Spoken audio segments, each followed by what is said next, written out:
Hello नमस्कार जैन साथियों। तो कैसे हैं आप लोग? उम्मीद करता हूँ अच्छे होंगे, मस्त होंगे, स्वस्थ होंगे, बिंदास होंगे और बहुत ही बेहतरीन स्थिति में होंगे। तो स्वागत है हमारे आज के बहुत ही शानदार वीडियो में, जिसमें हम लोग बात करने वाले हैं यहाँ पे जियोग्राफी भूगोल के बारे में, जो कि बीए बीएससी का थर्ड सेमेस्टर का एग्जाम अभी हाल में ही हुआ है। इसका ये जो कि मेजर क्वेश्चन पेपर है, जो कि यहाँ पर आप देख सकते हैं 2026 का एक क्वेश्चन पेपर यहाँ पे। अगर पेपर को देखा जाए तो ये मेजर पेपर है और यहाँ पे ये environment disaster management and climate change का ये पेपर है, जो कि अभी हाल में हुआ है। तो एक तरह से मान लीजिए ये पेपर आउट है। आप देख सकते हैं किस तरह का पेपर आता है, कैसा पेपर आता है, मतलब कि किस तरह से पेपर आते हैं। ठीक है, तो चलिए हम लोग वीडियो में बात करने वाले, देखने वाले किस तरह का क्वेश्चन पेपर आया था। उससे पहले आप लोगों से हाथ जोड़कर विनम्र निवेदन है कि अगर आप हमारे चैनल पर हैं तो चैनल को सब्सक्राइब कर दीजिए, साथ में बेल आइकन को प्रेस कर दीजिएगा, ताकि इस तरह का हमेशा कुछ न कुछ इन्फॉर्मेटिव वीडियो हमारे चैनल पे अपलोड होते रहता है, तो उसका नोटिफिकेशन सबसे पहले आप तक पहुंचे और आप एक भी वीडियो देखने से मिस ना कर पाएं। अगर वीडियो अच्छा लगे तो एक लाइक कर दीजिएगा और इस वीडियो को अपने उस दोस्त भाई बहन के साथ जरूर शेयर करिएगा जो अभी एग्जाम देने वाले हैं, या एग्जाम मतलब कि क्वेश्चन पेपर नहीं देखे होते हैं, डर लगता है उनको पेपर देने से, तो देख लेंगे। ठीक है, तो फिर चलिए वीडियो को शुरुआत करते हैं और देखते हैं एक एक करके। अगर वीडियो से रिलेटेड कोई भी आपको डाउट हो तो तुरंत आप कमेंट कर दीजिएगा, आपके कमेंट का निदान कर दिया जाएगा। ठीक है, यहाँ पे देखिए ये क्वेश्चन पेपर है, इसका जो पेपर कोड है 26/8071 है। यहाँ पे देख सकते हैं B A B S C तृतीय सेमेस्टर परीक्षा 2026 का एक क्वेश्चन पेपर है। ठीक है, यहाँ पे थर्ड सेमेस्टर का। यहाँ पे आप देख ही सकते हैं कि सब कुछ भूगोल का है, ज्योग्राफी है, मेजर पेपर है, environmental disaster management, climate change का। ये क्वेश्चन पेपर पूरा 75 मार्क्स का होता है। इसमें आपको 2 घंटे समय मिलते हैं और ये पेपर रिटन होता है, मतलब आपको लिखना होता है इसमें। ठीक है, यहाँ पर देखिए कुछ निर्देश दिए गए हैं कि दिए गए निर्देशानुसार समस्त खंडों के प्रश्नों के उत्तर दीजिए। ठीक है, ये जो क्वेश्चन पेपर होता है इसके बारे में आपको लिखना होता है। ठीक है, यहाँ पर रहा आपके सामने जो कि आप देखिए यहाँ पे जो सेक्शन अ है, ये अति लघुत्तरीय प्रश्न होता है, मतलब कि very short answer type question होता है। इसमें देखिए आपको कुछ इंस्ट्रक्शन दिए गए कि सभी 5 प्रश्नों के उत्तर दीजिए, मतलब कि इसमें आपको टोटल 5 प्रश्न मिलेंगे और आपको सभी 5 प्रश्नों के उत्तर देना है। प्रत्येक प्रश्न 2 अंक का है, जो प्रत्येक प्रश्न है वो 2 अंक का है और प्रत्येक प्रश्नों के उत्तर की अधिकतम सीमा 50 शब्द है, मतलब आपको उत्तर 50 शब्द में लिखना है और सभी प्रश्न लिखना है। ठीक है, तो यहाँ पे जैसे कि अगर आप क्वेश्चन को देखेंगे तो यहाँ पे क्वेश्चन है कि पहले का जो एक क्वेश्चन है, सतत विकास का क्या उद्देश्य है, मतलब what is the aim of sustainable development, मतलब सतत विकास के क्या उद्देश्य है, इसको आपको लिखना है। ठीक है, यहाँ पर ये रहा क्वेश्चन। ठीक है, और यहाँ पे अब देखिए इसी का दूसरा क्वेश्चन है कि पारिस्थितिकी तंत्र के लिए प्राथमिक ऊर्जा का स्रोत क्या है। तो जो पारिस्थितिकी तंत्र है, इस धरती पर जो भी सब कुछ है, वातावरण, मनुष्य, जीव जंतु, पेड़ पौधे, जंगल, सब कुछ ये पारिस्थितिकी तंत्र में आ जाता है, यहाँ तक जलवायु भी। तो उसकी प्राथमिक ऊर्जा का स्रोत क्या है, इसके बारे में लिखना है। What is the primary energy source of ecosystem, तो प्राथमिक ऊर्जा का जो स्रोत है वो इस पृथ्वी पर सबसे बड़ा स्रोत सूर्य, मतलब कि जो सन है, यही प्राथमिक ऊर्जा का स्रोत है और आपको इसके बारे में 50 शब्दों में लिखना है। ठीक है, बाकी आपको जो एग्जाम में कॉपी कैसे लिखना है, बैग से कैसे बचना है, इसकी वीडियो मैंने ऑलरेडी बना दी है और इसको मैं अपने इस वीडियो के डिस्क्रिप्शन बॉक्स में नीचे लिंक दे दूंगा, आप उस पर क्लिक करके देख सकते हैं और एग्जाम में कॉपी कैसी आती है ये भी आप देख सकते हैं। ठीक है, तो अगर आप चाहेंगे तो मैं आपको एक कॉपी पे लिख के दिखा दूंगा कि क्वेश्चन पेपर कैसे लिखा जाता है, आपको बैक लगने से कैसे बच सकते हैं आप, उसके बारे में भी मैं चर्चा कर दूंगा। ठीक है, यहाँ पे तीसरा क्वेश्चन है कि रेडियो धर्मी प्रदूषण क्या है, तो इसके बारे में देखिए what is the radio active pollution, तो मतलब रेडियो धर्मी प्रदूषण क्या है, इसके बारे में आपको बताना है। और इसका डी वाला प्रश्न है कि पर्यावरणीय खतरे से आपका क्या तात्पर्य है, मतलब जो पर्यावरणीय खतरा है, जो पर्यावरण के लिए खतरा है, उससे आपका क्या तात्पर्य है। What is the meaning of environmental hertz. ठीक है, आगे बढ़ते हैं। क्वेश्चन नंबर जो इसका ई वाला है, ग्लोबल वार्मिंग और जलवायु परिवर्तन में क्या अंतर है। ठीक है, जो ग्लोबल वार्मिंग है और जलवायु परिवर्तन होता है उसमें क्या अंतर है। What is the difference between global warming and climate change, जलवायु परिवर्तन जो होता है कि एक निश्चित समय अवधि पर होता है, जैसे कि गर्मी में गर्म जलवायु होती है, ठंडी में ठंडी जलवायु होती है। और जलवायु परिवर्तन जो होता है कि एक समुद्री जल के ऊपर डिपेंड करता है।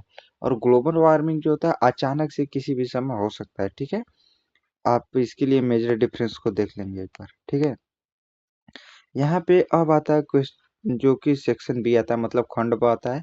इसमें लघुत्तरी प्रश्न होते हैं, मतलब कि शॉर्ट आंसर टाइप क्वेश्चन होते हैं। ठीक है, तो इसमें आपको 8 प्रश्न मिलेंगे, जिनमें से केवल 5 प्रश्नों के उत्तर लिखना है। ठीक है, 3 प्रश्नों को स्किप कर देना है। और प्रत्येक प्रश्न 5 अंक का है, जो कि आप जिस भी प्रश्नों का प्रत्येक 5 प्रश्न को लिखेंगे वो 5-5 अंक के प्रश्न है। और इन शब्दों के उत्तर की अधिकतम सीमा 100 शब्द है। मतलब कि इन जो प्रश्नों का आप उत्तर लिखेंगे वो एक एक उत्तर जो लिखेंगे वो अधिकतम 100 शब्दों में होना चाहिए। ठीक है, तो यहाँ पे क्वेश्चन देख लेते हैं किस प्रकार के क्वेश्चन आते हैं कि 100 शब्दों में आंसर लिखना होता है। तो यहाँ पर देखिए एक क्वेश्चन है, इसका जो पहला क्वेश्चन है इसमें बोला गया है कि पारिस्थितिक तंत्र के मूलभूत घटकों का वर्णन कीजिए। जो पारिस्थितिकी तंत्र के मूलभूत घटक है इनका आपका वर्णन करना है। Describe the basic components of the ecosystems के बारे में आपको बताना है। ठीक है, यहाँ पे क्वेश्चन बी है, जैव विविधता संरक्षण का वर्णन कीजिए। जो जैव विविधता संरक्षण है, मतलब जीवों में जो विविधता है उसके संरक्षण का वर्णन करना है। Describe the biodiversity conversation conversion. ठीक है, इसके बारे में। और यहाँ पे देखिए आपके सामने सी वाला प्रश्न है कि भूकंप आपदा क्या है, इसके प्रभाव का वर्णन कीजिए। जो भूकंप आपदा है वो क्या है, मतलब भूकंप क्या होता है। तो भूकंप देखिए, भूकंप एक सिंपली भाषा में अगर बोला जाए तो पृथ्वी जो होती है ये एक प्लेटों पर टिकी हुई होती है। जो पृथ्वी की आंतरिक प्लेटें आपस में स्थानांतरण होती है, तो आपस में टक्कर के कारण उन प्लेटों में जो हलचल होती है उसको हम धरातल पे महसूस करते हैं। इन इनको ही हम भूकंप कहते हैं। ठीक है, what is the earthquakes disaster, describe its effect. ठीक है, और इनके प्रभाव से क्या क्या हो सकते हैं इनका वर्णन करना है आपको। ठीक है, यहाँ पे क्वेश्चन डी आपके सामने है कि आपदा प्रबंधन चक्र की व्याख्या कीजिए। जो आपदा प्रबंधन चक्र है वो क्या है। Explain the disaster management cycle. मतलब कि आपदा जैसे भूकंप हो गया, ज्वालामुखी हो गया, चक्रवात हो गया, ये सब आपदा है। और इसके प्रबंधन चक्र क्या है, मतलब इसको आप किस तरह से प्रबंध कर सकते हैं, मतलब कि आपदा आने से बाद आप क्या कर सकते हैं, उसकी पहले से ही जो व्यवस्थाएं की जाती है उसको आपदा प्रबंधन बोला जाता है। ठीक है, यहाँ पर देखिए क्वेश्चन नंबर ई आपके सामने है कि जलवायु परिवर्तन से आप क्या समझते हैं, मतलब जो जलवायु परिवर्तन होता है उससे आप क्या समझते हैं। What do you understand by the climate change. मतलब कि जो जलवायु परिवर्तन होता है उससे आप क्या समझते हैं। तो सीधी बात है यार, जलवायु समुद्र के जल पे निर्भर करती है। जिस प्रकार की हवाएं बहती है, मतलब जिस प्रकार से समुद्री जल के ऊपर से धाराएं आती रहती है, उस प्रकार से ये परिवर्तन होता रहता है। तो उसके बारे में आप क्या समझते हैं, इसके बारे में आपको चर्चा करना है। ठीक है, क्वेश्चन नंबर एफ जो है कि नर्मदा घाटी परियोजना का मूल्यांकन कीजिए।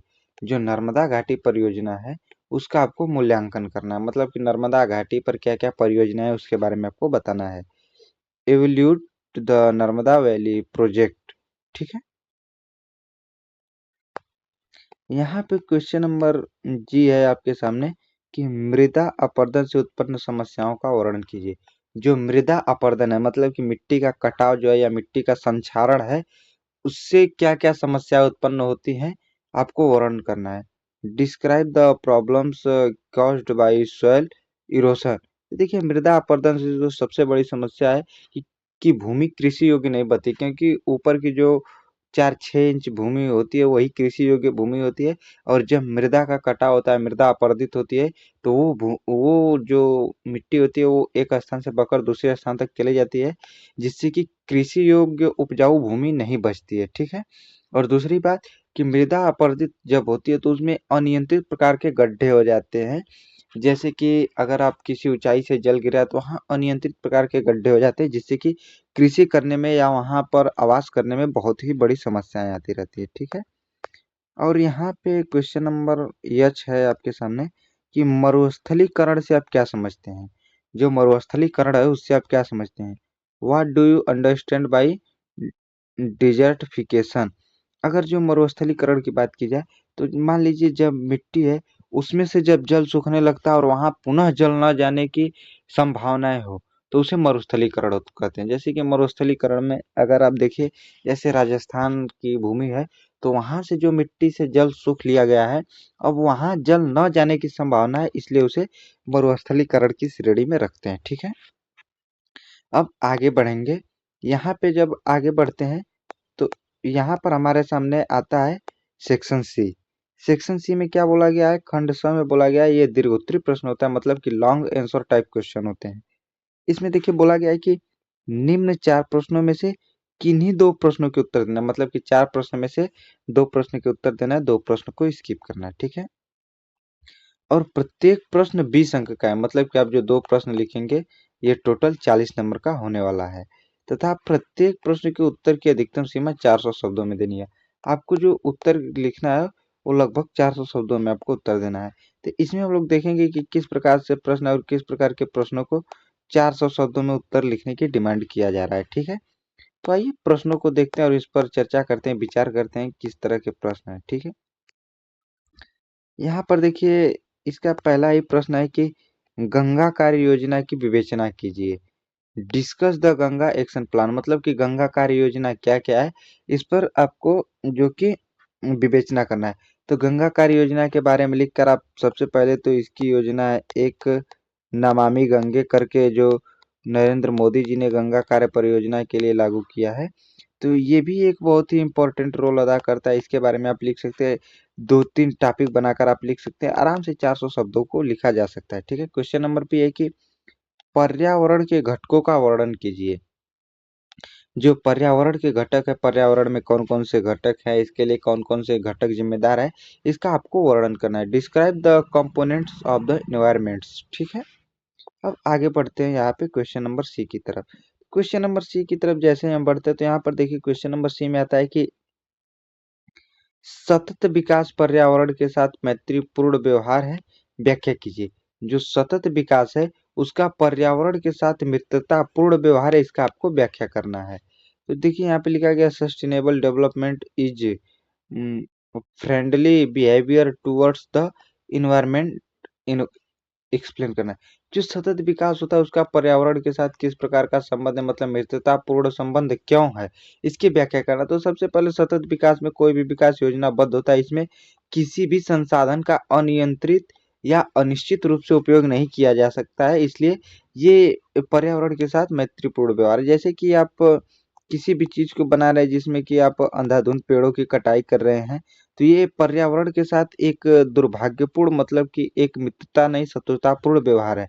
तो यहाँ पर आपको जितनी जरूरत है उतना ही संसाधन यूज में ला रहे हैं, तो ये एक मित्रतापूर्ण ही व्यवहार होता है। ठीक है, अब आगे बढ़ते क्वेश्चन नंबर डी की तरफ। तो यहाँ पे जो क्वेश्चन नंबर डी है इसमें बोला गया है कि हरित गृह गैसें, जिसे ग्रीन हाउस गैसें भी बोलते हैं, तथा वैश्विक उष्मक से आप क्या समझते हैं, इनके प्रभाव का वर्णन कीजिए। जो हरित गृह गैसें होती है, ग्रीन हाउस गैसें, और वैश्विक उष्मक जो होते हैं, उष्मण से आप क्या समझते हैं, और इनके क्या क्या प्रभाव, इसका वर्णन करना है। What do you understand by green house gases and global warming. जो ग्लोबल वार्मिंग होता है इससे क्या दिक्कत है, इसके बारे में आपको बताना है। डिस्क्राइब इट्स इफेक्ट, मतलब कि उसके प्रभाव को भी लिखना है यहाँ पे। ठीक है, तो यहाँ पर ये इस प्रकार के प्रश्न रहे, और आपको इन प्रश्नों में कहाँ दिक्कत है या कितना समझ में आया आप कमेंट करके बता सकते हैं। बाकी वीडियो के अंत तक बने रहे उसका बहुत बहुत धन्यवाद। और अभी तक आपने चैनल को सब्सक्राइब नहीं किया तो चैनल को सब्सक्राइब कर दीजिए, साथ में बेल आइकन को दबाना ना भूलिएगा, और वीडियो अच्छी लगी तो एक लाइक कर दीजिएगा। और कमेंट में बताइए ये वीडियो आपको कैसा लगा, या कोई भी डाउट है तो आप कमेंट में ज़रूर पूछ सकते हैं।